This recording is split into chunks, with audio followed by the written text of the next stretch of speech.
Welcome once again to Syntax Error, your pretentious philosophical pedantic podcast ostensibly about video gaming and related topics therein. Warning, this podcast contains mature language, content, and spoilers. You have been warned. Hi, welcome to Syntax Error. This is going to be back when I had empathy, the most impactful character deaths of all time. I'm Jonathan Ian Manzer at Monstrum. That's Monstrum with a V instead of a U in old Latin style. I'm here with Scott Thurlow. Hello. He can be found at Beyond Monsters, which, Scott, I have a question for you. I know the quote which you referenced it from, but for those who don't know, do you mean to say that you're that Sherpa in the woods who the questing heroes have to find to further the quest, or are you the big bad that they have to fight all the monsters to get to you, the Cobra Commander, if you will? Neither. I'm beyond both of those, of course. That's the whole point. And also I'm here with Stephen Ormosi at at Stevo83, or, if you will, generic 123. Fuck off. Alright, so to begin, I want to ask all of you, what are your favorite character deaths of all time? My favorite ones are most impactful, which I think is the... Oh, I think most impactful, because favorite can be Sure. some ridiculous death here and there, but the ones that really touched you, that you felt were done very well. I'm sort of just busting your balls, but to answer your question, number one for me is going to be Chrono in Chrono Trigger, which we'll get into, yes, but he dies at a point in the plot, and I didn't think that was, I never had seen anything like that in a game. He's the main character of the game up until that point, and something happens in a plot, and he goes away, and it's implied that he may not come back. Yes, he does. However, that was impactful for me, because I'd never seen anything like that in a game. Okay, Steva?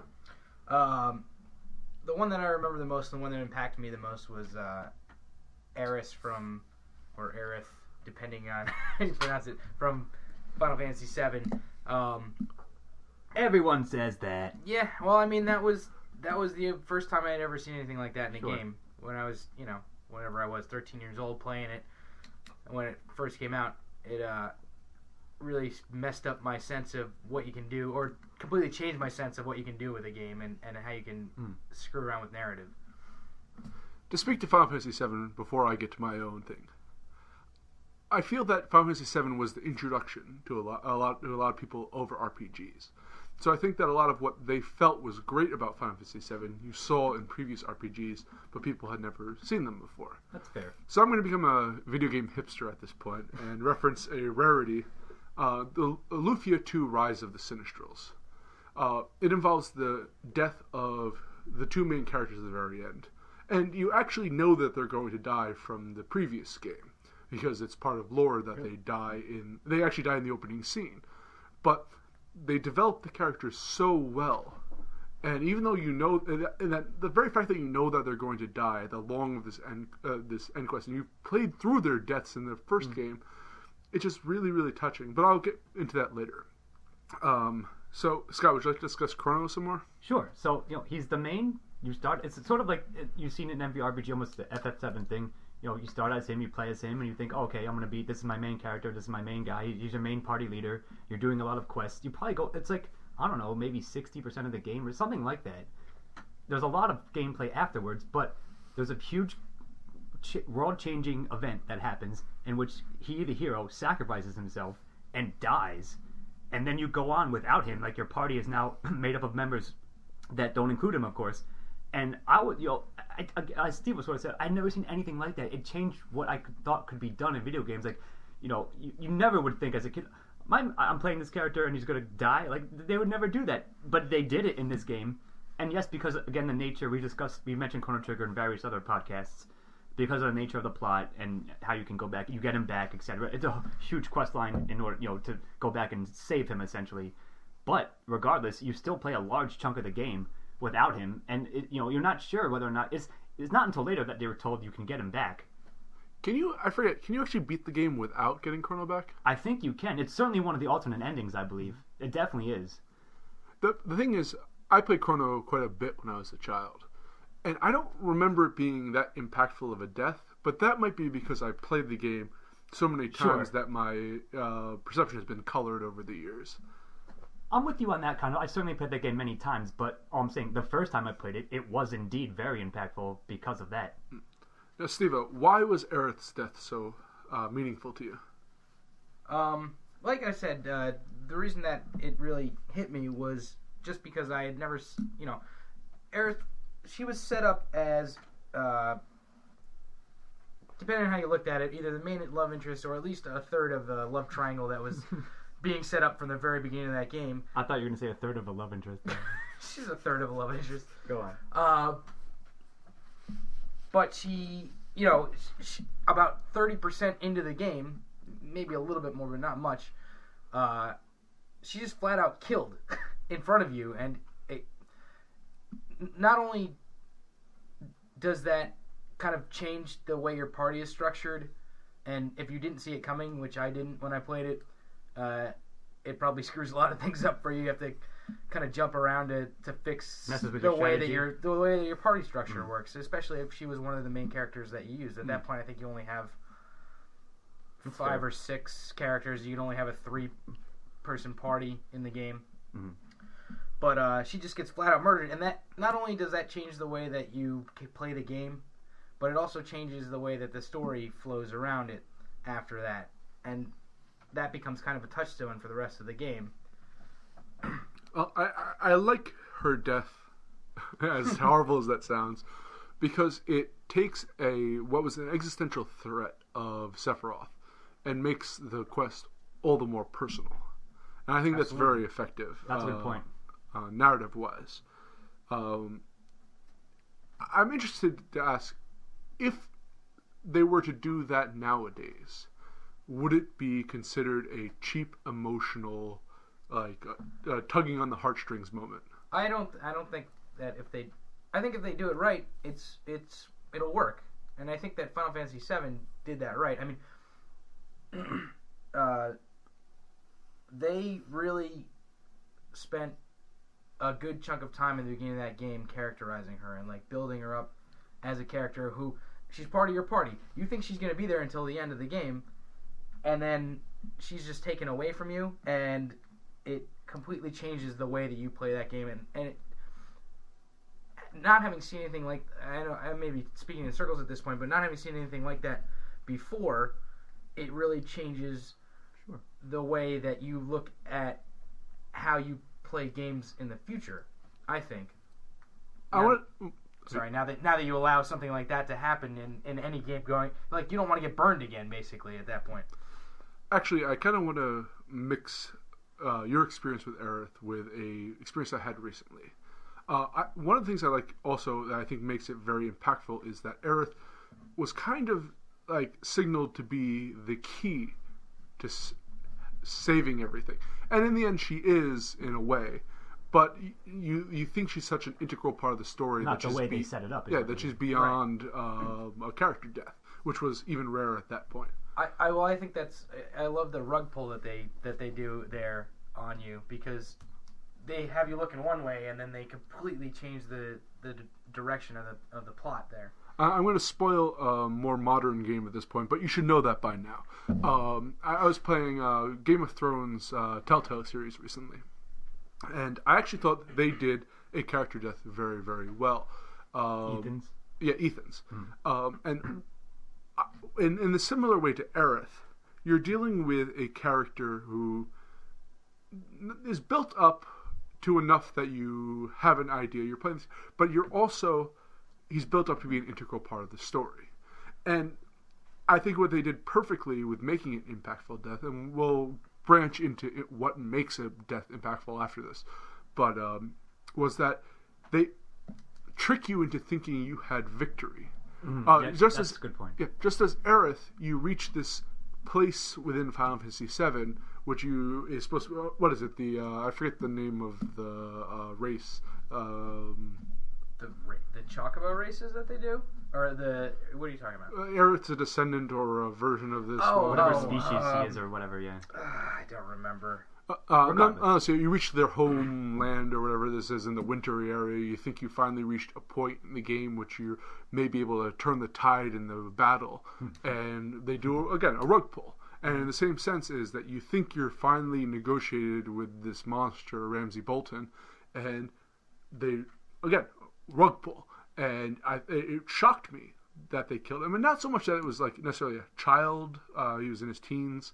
He was a young lord. Yeah, but from the very fact that they tricked you into thinking that you had won, and then all of a sudden flip it on a dime.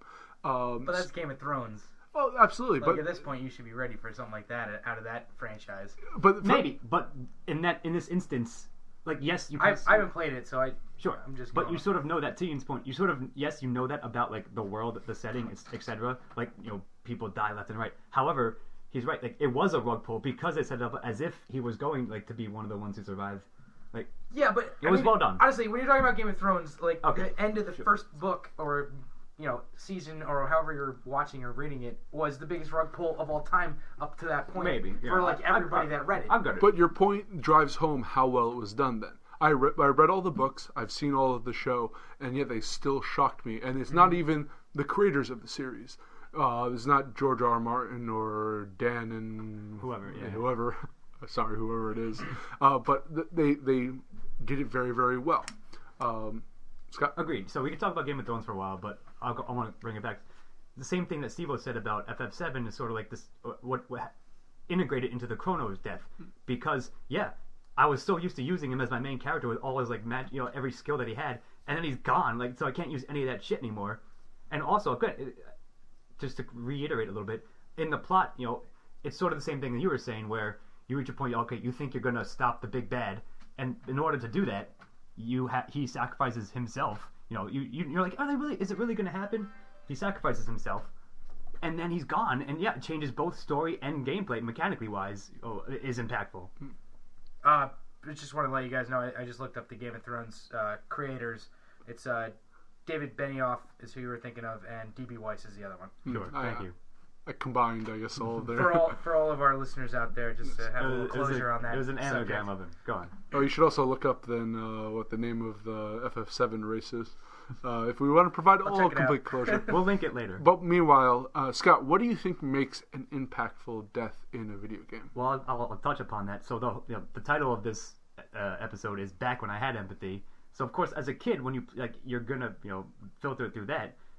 Right nowadays, like yes, I agree with you. Ethan's death was effective. I don't know if it's impactful. It was well done, but of course now I just view it in terms of that. Like what a well done trope. What a good rug pull. Like that's essentially how I looked at it. Because as something you said in the order cast, sort of devoid of empathy, kind of at this point. Mm-hmm. But regardless, even if that may be the case, being a monster, etc. Even if it's done well narratively in a story, then I'll give it credit and respect for having used it well, or versus having it, again, be a cheap thing. Like, check out our Red Dead podcast when we discussed that. Like, one of my lists, I was going to bring up John Marston's death. Mm-hmm. So we discussed that at length. But just as a quick thing, I felt that was an effective one. I don't know if I was empathetic about it, but it was a good use of a character death. All. The thing about his death was I forget the term for it, but you saw it coming from. Sure, it was a foregone conclusion, kind of. Agreed in that sense, but regardless, because of that, it may be, not in spite of it, and perhaps because of that, it was still pulled off and written quite well. That I thought it was an effective, at least within the narrative of the game. Steve, same question as Scott. What makes an effective character death, an emotional character death in a game? Well, I mean, it's the same thing. Whatever you're in any media that you're looking at, book, movie, video game, doesn't matter. What makes an effective character death is having an effective character, somebody who's well characterized, and preferably somebody who has, who's in the midst of becoming more, a more fully fleshed out character, or like a more real has the potential person. To become more, and taking that away is always really effective. In whatever way. It doesn't even have to be a character death, really. It could be, there's thousands of small deaths that any character can be given as a writer or creator. Or they could be put on a bus. So they're not dead, they're just gone out. They're still removed from the plot, though. Yeah, that's that kind of stuff. It's always effective, and you don't want to be too heavy-handed with it if you're creating something like that. Sure, because then it becomes cheap. It can clearly become, or it can easily become really just played as a cheap, artificial way to try and gain some empathy. And that becomes really transparent sometimes, I think. Well, one of the things I think is easier to discuss is what doesn't make an effective death. I mentioned this quite a bit for some odd reason, even though it's not at all one of my favorite RPGs even. Final Fantasy 2 or 4, however you want to call Japanese or English, kills off a number of characters in very sacrificial moments. And then they reappear later. They go, oh, just kidding, they didn't die after all. They were knocked unconscious and... Sounds like watching Arrow. Oh, I've seen the first season, but I wasn't taken by it. But again, that diminishes any death you have because you don't believe it. Absolutely. Comic books suffer from that same retcon the shit out of it. Yeah, sure, agreed. So this is I guess the last thing. I'll bring it back to Chrono Triggers one more time. Yeah, they sort of yes, he comes back, but it's a huge part of the plot, so it drives it in a sense. And he's still gone from your party. You have to go through a huge number of hoops and quest lines to bring him back. So, it's still impactful, I think, in that sense. And yes, of course, I was 12 or 11 whenever that game came out. But I have another one that I think Steve-O might comment on. I don't know. Did you play the first Modern Warfare, first COD? I did not play them. I was going to bring that up, and I forgot. We'll talk about it right now. Yeah. So, Sergeant Paul Jackson, you play as him, you play as Soap and whoever else. But there's that. You go to the Middle Eastern city. And you've been playing as him for a number of missions, switching on and off between 3 characters. And then, at the end of it, they're launching nukes. The city's about to be nuked, and you're escaping in a helicopter. And you're they set it up to a classic action escape thing. But no, the helicopter goes down, the nuke goes off, and you crawl, dying of radiation poisoning, bleeding out. And you crawl out of the helicopter and then die, and you don't play as him ever again. And I thought that was impactful. It was sort of a rug pull thing, but again, as we said, pulled off well. He was built up. He was well characterized, well enough for a COD game. For a first person. And the thing is, you just didn't expect you're one of the characters to be playing as. Their viewpoint is now blank screen, bloody screen, and death. Yeah, that actually really was crazy. And then in the second game they had. I mean, it's no character death, but they have the whole scene where you go through the airport. Yeah, the airport thing. I don't know. I think that was much less well done than the scene with what's his name, Paul Jackson. Yeah, agreed. Because here's the thing, right? That was a shocking thing for the time. So then they felt almost compelled to have a shocking moment in every single game afterwards. And every time they did that, it lost a little bit more and more. By the way, the race that Errror was a part of was the Cetra. I just looked it up. There you go. All right. Thank you. Wikipedia Final Fantasy. Yes. There's something about, again, old school RPGs, which is my bread and butter, what I grew up Agreed. on. Me and you both. That allowed a level of, destruction. Now, we go into more of this. Here comes a plug in the Brief History of the End of Days series that we have on this podcast site. But in Final Fantasy 3, which is perhaps one of my favorite games of all time, if not my favorite game of all time, the entire world is destroyed. And they do such nice little touches. You return to this one town. And when you go in there in the world of Balance, I believe it was called, there's a small graveyard. But when you go there in the world of Ruin, the graveyard has expanded greatly. And you're right, that is a really nice touch. I forgot about that. But speaking of specific character deaths, there's a character called Sid who you meet throughout the world of Balance. He's a member of the Empire, but not quite a villain. He's sort of he's a great moral character. He works for an evil, but he's a good guy at heart. And he ends up saving one of the main characters who you start as in the world of Ruin. And you can save him, but it's very difficult, and you kind of probably need to look at the guide to actually save him. But you watch him slowly succumb to sickness and starvation, and are helpless to save him. And it's for a minor character who's not particularly well characterized at all. It's a very touching scene because perhaps because of that? He saved you, and you're helpless. For all of your godhood as a game player, you're almost helpless to save him. Yeah. You're right, that's interesting. That's a very good point. I never ever thought about that, but I agree. That's really cool. I like, the Final Fantasy series has a character named Sid in every...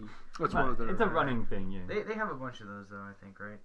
Yeah. I don't know why I even got on This is, that. okay, all right, this is kind of a more humorous thing. It's not in New Vegas. There was a random side quest. I don't remember exactly what it was, but at the end of it, like he's like a family guy. A guy wants you to find out what happened to his family, and you figure it out, and they died, or like something bad happened to them, and you go back to tell him, and the instant you tell him, like when you turn the quest in, he's like, oh, they're dead. And like he blows his own head off with a shotgun. Like he just like his head explodes as if it were any other headshot, and like as a quest complete. That's kind of funny. Like it's not maybe impactful, but it's something they maybe were like messing with that trope unto itself. Well, speaking of funny, you know who I feel real bad for? I was playing Hotline Miami, and I hit a guy with a door who was taking a piss, knocked his head into the urinal, and then beat him to death on the urinal. So I kind of felt a little guilty for that. You're saying that was maybe a random mobster had an impact for that was impactful for you? I felt that was. I certainly Sure. wouldn't want to go out that way. Sure. Now, this is kind of like a pure philosophical question here. I feel that games nowadays focus more on player immersion, and even if you're playing a third person, they kind of make blander main characters so that you can impart your own personal choices. Yeah. They need to, especially with the occurrence of quite a lot of those. I'm blanking right now.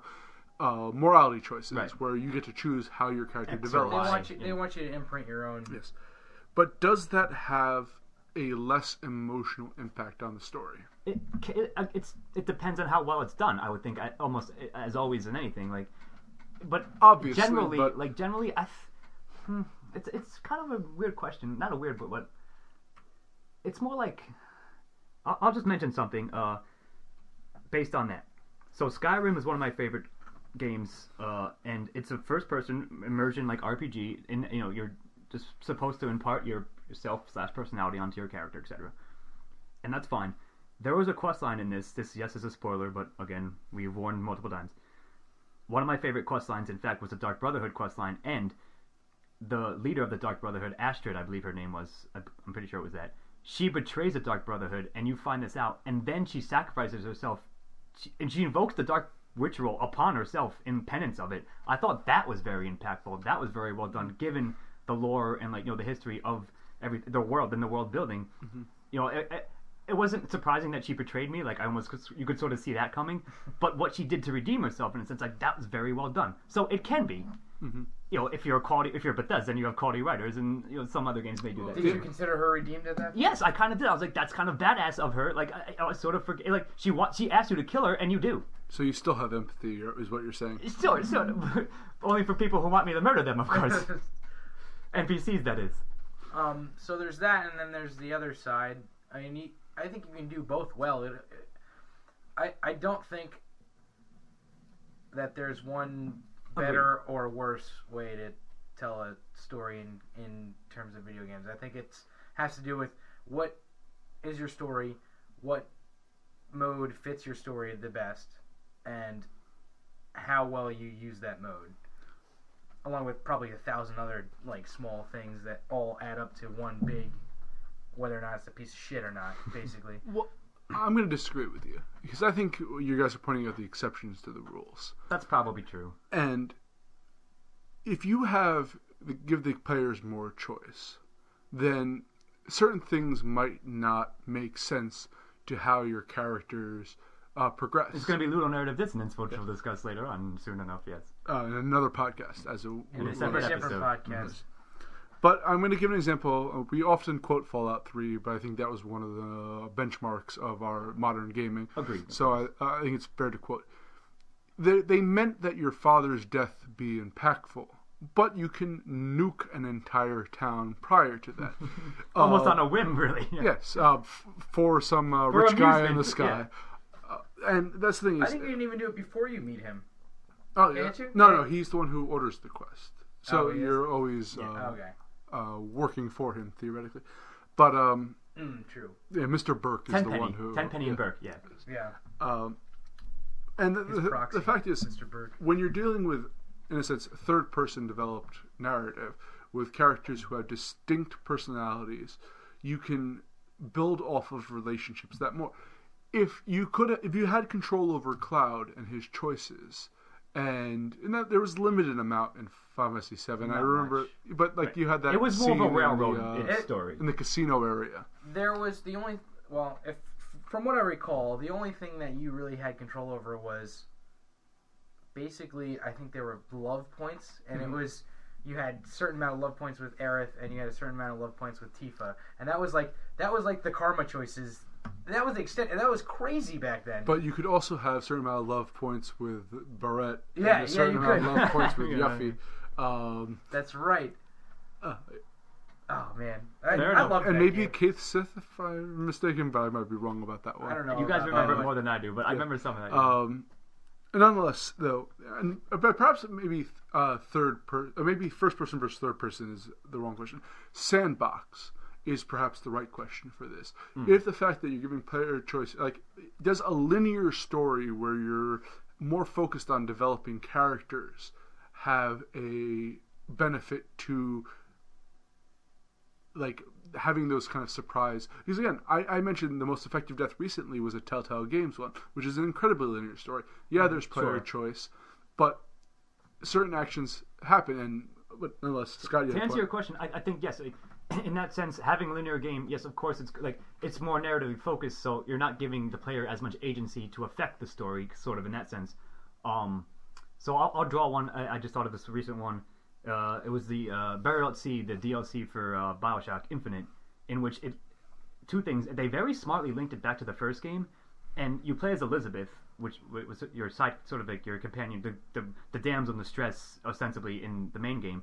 At the end of it, she gets murdered by Atlas, and it's a closing scene. So again, like, was it impactful? No, because I have no more empathy. But it was well used. Like, it was a very nice sort of full closed time loop almost, and like you spent the whole game like playing as her. Like, she was well characterized both in the main game and more fully so in the DLCs. So then at the end, it was a gut punch and a rug pull, but again pulled off in a very quality way, so that it could have been less impactful were it not as well done as it had been.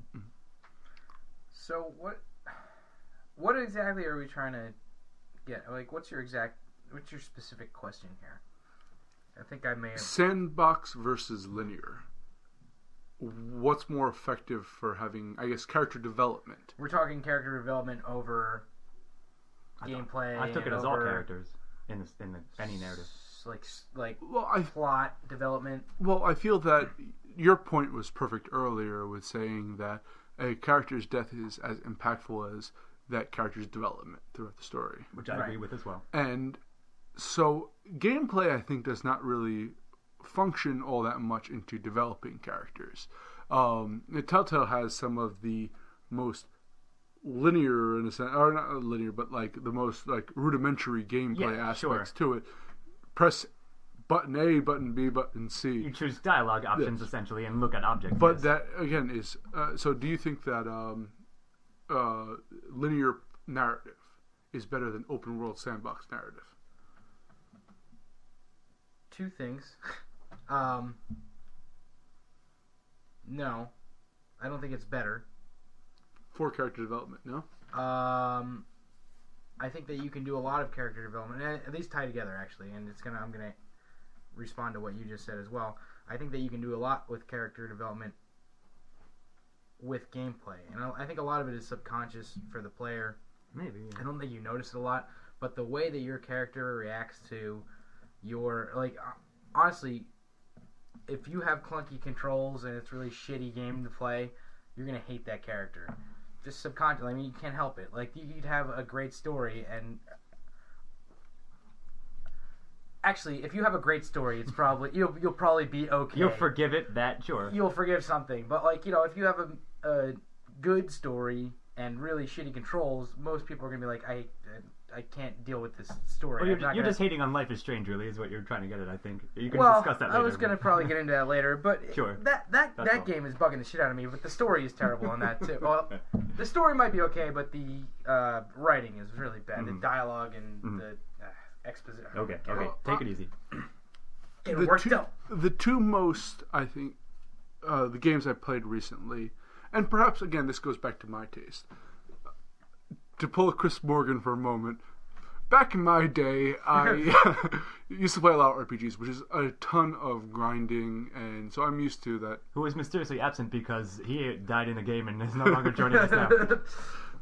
We'll see if he responds. Yeah. See if they cheapen it. Go ahead. But the two that I feel had the best narrative structures, I mentioned earlier, which was Telltale, Game of Thrones. I haven't yet played another Telltale game, so I can't comment on those. But the other one was Heavy Rain. And both of those stories had, and they're cinematic video games. They're not meant to be gameplay video games. Both are glorified QuickTime events. Yes. And I don't hate on QuickTime events as much as many other people do.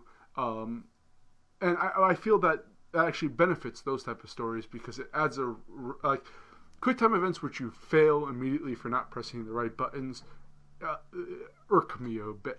But those that force you to make instantaneous decisions before you can even like process what's necessarily going on are very effective. I agree with that. Yes, yeah. and Heavy Rain was extreme. Like that too, yeah. The opening of the story just kind of getting you acclimated to all that shit. Yeah. Acclimate is perfect for that. Yes, that's what I couldn't figure out. And the very fact like that once you get invested in the story and you're having to make these split seconds, one of my characters died because I chose the window because I thought that would be a good mode of escape. Yeah, I remember that. She fell to her death. And, that didn't bother. Normally, I'd restart a game, but because it was that game... Because of the nature of those games. Yes, yeah. I continued with it. And I only restarted the Game of Thrones once to get a better option, so I'll admit I did that. But nonetheless, so these are the most rudimentary and sometimes hated gameplay styles, but to me have provided the most effective narratives. Agreed. Yeah, like they're almost like interactive movies in that sense. But if done well, sure. Like it's the most basic of gameplay possible. But however, Heavy Rain is a really good example. I'm really glad you brought that up because yes, there were certain ports like we're trying to stop the crime, or whatever. But if you fuck up, the story goes on, and you may not you can catch the criminal, or not. But it goes on regardless, and that changes like the narrative a little bit. I was just gonna say I do enjoy the Telltale game. I never played Heavy Rain, but I do enjoy the Telltale games, and I think that they have. Well, that's the type of game that you want to use if you have a very, very rigid narrative structure, because sure. You make choices, yes, but that's just a storyline game. I don't know if I would be able to play one of those games for like 20 hours. Those are they're the not type of 20-hour games. No. I know they're not. That's what I'm saying. Oh, I see. Okay, That's what I'm saying. I'm sorry. I get your point. Yeah.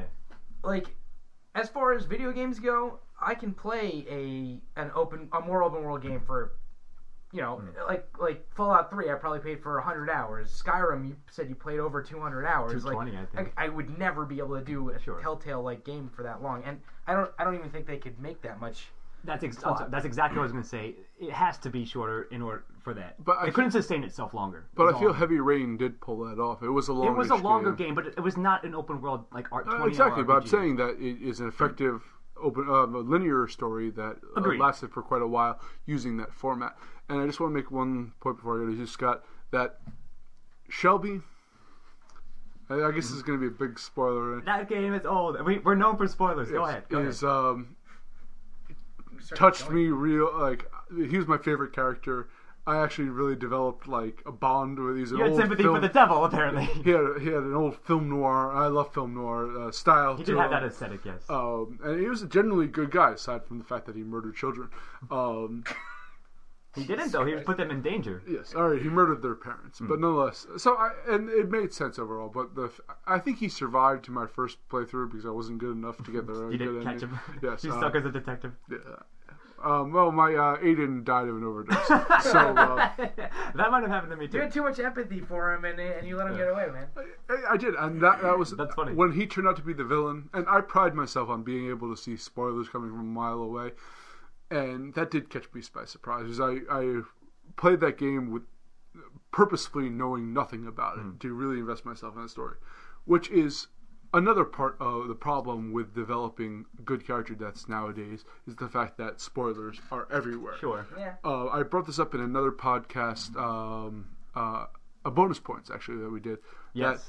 That they tried to have some surprise deaths in Diablo 3, but in in-game achievements they Spoiled them there. That's awful. That's just bad.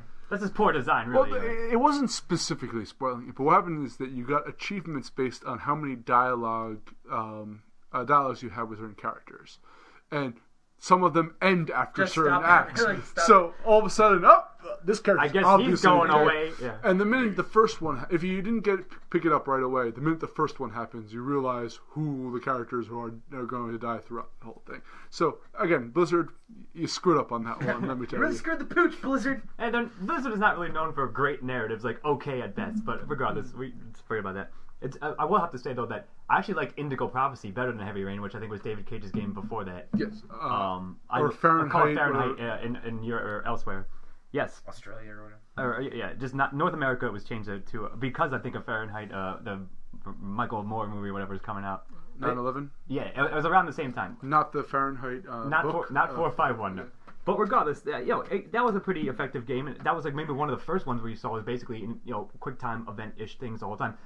There was one funny thing I'll mention real quickly about that game. They cut it out of the US or the North American version.